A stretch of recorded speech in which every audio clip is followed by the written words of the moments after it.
Hey, what's happening? It's Vape and Juice TV, and if you're anything like me right now, you're worrying about if you can get a hold of your coils for your vape tanks where there's supply problems and there's coronavirus going everywhere. So this is a little video about how easy it is to rebuild coils. I've never really done it before. I'm going to do it. This video is going to film me doing it. And maybe you'll see it and think, hey, you know what? Not only can I save money in the long run, but two, I can make myself coronavirus proof for my vaping. So enjoy the video. Hey, right, so here we have it. In front of us, we've got a bunch of rebuildable tanks. We've got the Innocent Aries, Rs, MTL. It's like a mouth to lung. It's very similar to something like a Nautilus vape tank or any other kind of starter kit style experience like an Innocent Enduro. That's that one there. We've got something called the Berserker, which is by Vandy Vape, who are a really big brand. You might not have heard of them if you've never used a rebuildable tank, but Vandy Vape make good rebuildable tanks. This is that one there. That's a little showing out a little bad boy, bad girl. Either way, naughty. And again, it's a tank, but you can rebuild the coils. So that's really good. A lot of people think these rebuildable stuff, they think one, it's really complicated, and two, it's all for clouds, bro. I don't really rebuild coils, so you're gonna watch me do it, and if I can learn it, then you know you can learn it. And we're gonna do it together. It's gonna be like Blue Peter. Maybe I'll make one earlier. What else have we got here? We've got us this one here. This is the U-Well Fancier. This is the little trap. Now that's more about clouds and flavour. So if you want super good clouds, super good flavour, U-Well are a brand known for it. Looks complicated. Let's see if it really is. So why is it called rebuildable? Well, the difference between something like this and a conventional tank you might get is that rather than just plugging the coils in, these ones you've got to screw in. That's it really. What people don't realise is a lot of the coils you get in a vape kit, when the coils burn out, it's not the coils that are burnt out, it's actually the cotton. The cotton has gone a bit crappy because it's been saturated loads of times, been heated, been dry burn, all that stuff. And if you can just take the cotton out, then you can keep those same coils in there, which means rebuildable tanks invariably have the same coils in them for ages. They still work great, just got to change the cotton in. So all you've got to do is thread the cotton through and you've got a fresh coil for the cost of a smidgen of cotton. It's really quite cheap way of actually vaping. And when you've got it in a tank version like this, then there's very little difference in your experience. So let's try and work this out. I'm just going to unscrew it. I say I'm going to do this like I've never done it before because I really haven't. I'm just turning it, and this little red thing here that's pinged, that is an O-ring. That helps keep like water tightness or retention. See here at the bottom, if it zooms in or not, there's an adjustable airflow, so you can increase the intake, reduce it, whatever you like. That's for the vape tank. I'm not entirely sure what this plastic tube is inside it. So I've no idea what this rubber thing is here. I actually think it's sneaky. I think what it is a way of them selling a 2 mil tank. UK and the European Union tank regulations are 2 mil, they can't be any bigger than 2 mil. But if you shove something inside it, that's say a 5 mil tank, you can go, oh, it's a 2 mil tank, because there's only the volume space for it. So I think that's what it is. This is what's called the build deck here. I'm going to show it up to you there. This little throne of power, beauty. And inside the little bag, we've got a screwdriver. 2 coils, these little things, that's a coil. It's a bigger version of what you probably have in your own vape coil. And then what happens is you thread some cotton through it. Coil heats up, the cotton evaporates the heat, it vaporizes. Right, so question you might ask is what do those coils make when it goes in there? And the answer to you is they are 2 0.8 coils. So together that creates 0.4. So this is where there's a bit of an element of knowing resistance and things, which means it's not always a great move for rank beginners, but if you were to stick one coil in there that's marked 0.8, you would have a 0.8 ohm coil in your tank. Sub-ohm. And these are cheap as chips. For example, you can get boxes of 10 of those for about £3. So imagine that all of a sudden your coils cost 30p. So what we're going to do now is we are going to screw this into this, like so. Hello mate, so I've got a U-Well Fancier RTA here, it's who wants to really know, and at the top of it, it's got a big plastic rubber bung inside it. Rubber bung? I'm going to let you go now. Thanks, let me know. Cheers, bye. So, now we know. This, who's millionaire, this little cotton, this little plastic inside there is to protect the 2 mil rule. Apparently this can just push off. So if you've ever used a hi-fi system, or if you're ever like anyone who's a millennial who's not like 12, they're not millennials, they're Generation Z, you'd have the pleasure of having a hi-fi for a Christmas present where you would shove some wires in the back of speakers. You felt like you were an absolute technician. This is the same. These little, well, it doesn't got pingy ones, but you just unscrew them. What we're going to do is we're going to shove the coil wire ends through these holes. You're probably going to ask me, does it matter which way they're going to? Yeah, there is a bit of that to it.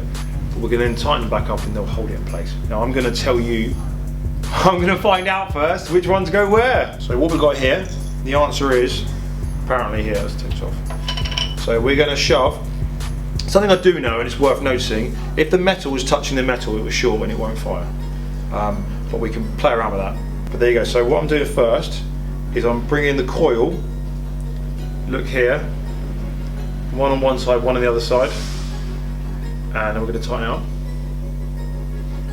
And what we'll do now, is because that looks a mess, we're going to shove the long end of this through it, and we're going to straighten it up so it's a nice neat straight line.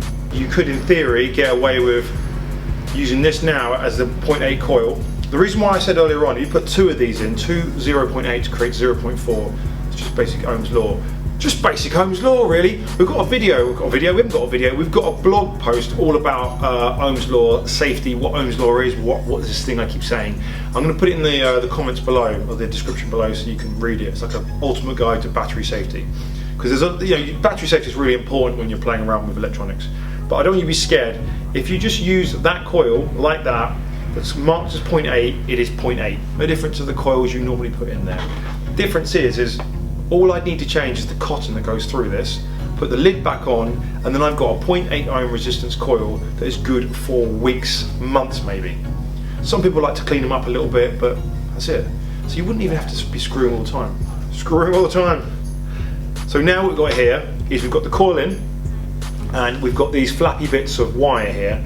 We need to snip these off. Now you can use a pair of nail clippers from the home, or you can just wiggle it around like so, bend it around. But yeah, we're probably going to need some nail clippers. So I'm going to go and grab some nail clippers, trim them up, and I can put another coil in the other side as well. And that's about it. So what I've done there off the camera is I've trimmed off the edges of the wire. What I didn't cleverly bring was I didn't have any, I'm in an office, so I didn't have any nail clippers to trim off excess wire. You want to trim off the excess wire because it's going to touch the metal and it will short, and it just looks untidy. You want to make it nice.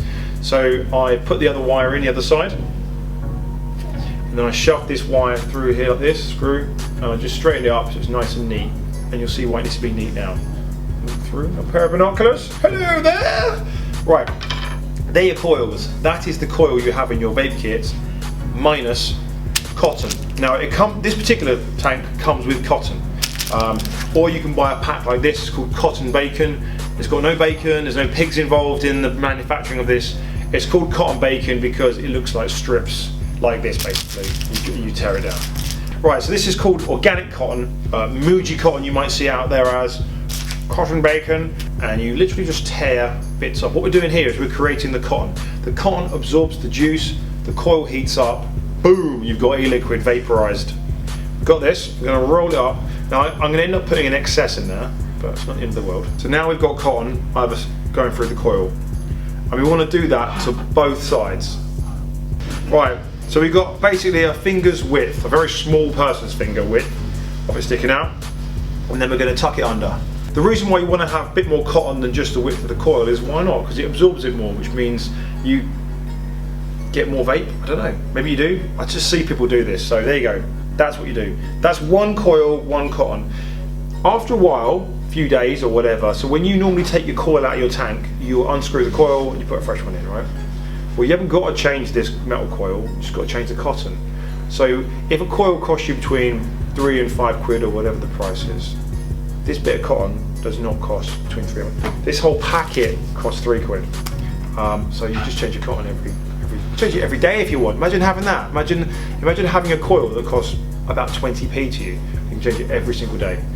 So we're going to do the same, what we've done here, to this side.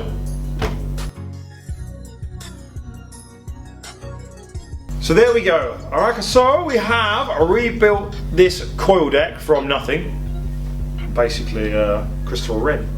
and I'm going to check if I haven't blocked up the airflow holes by, this is me just thinking on the fly, I'm a maverick. Hang on, I'm going to blow through the air holes. Yeah, not blocked up, cool. So then we simply put the deck back on. The deck, it's called the deck, it's not the deck, that is the deck. I'm putting the tube back on. I'm making up words, I don't really know it. You fill that up with e-liquid, you put the top back on, and you've got a vape tank with a rebuilt deck. Yes, that is a bit long, but the reality is if all I've got to do now next time is when I vaped it empty and I think I want to change the coil, I'll pull the top off, rubber band has pinged off again. That's a bit annoying, but there are others. So what you've got to do is you get your tweezers, ping, ping, and you've got yourself a fresh set of coils. That's cheap. So that's the Ye World Fancier. That's a rebuildable tank atomizer. And I found out actually on the phone a friend what this is. This makes it into a rebuildable dripping atomizer, and that is where you put your top cap. So what's the difference between a tank dripping atomizer and a dripping atomizer? Well, as you can imagine, I can fill that up with e-liquid, and I've got take out the rubber bung inside, and you've got about a 5mm tank. So that's cool. That's like any normal vape tank you've got. Or this, I just drip the liquid on the coils. So I take the top off, and I go drop, drop, pop the lid back on, and you've got a massive cloud thrower. So why would you want to do that, not that? I don't know. Ask someone who knows what they're talking about. I don't. Anyway, if you've got a Cleto, a Smock, a Crown, a Falcon, or any of those tanks out there that chuck big clouds and you have to get expensive coils, this is a really good option for you. By the way, it also comes with a bunch of spare small screws, great, spare glass tube, that spare rubber rings if the ones ping off, and a box of pre-made coils and some cotton is peanuts. Rebuildables, coronavirus proof. Hope you enjoyed that, hope you saw it. It's not actually that hard. If you can stick a wire in the back of a hi-fi, you can stick a coil into a rebuildable tank, save yourself money and make yourself coronavirus proof. Don't forget to subscribe, like this, share it, tell a friend.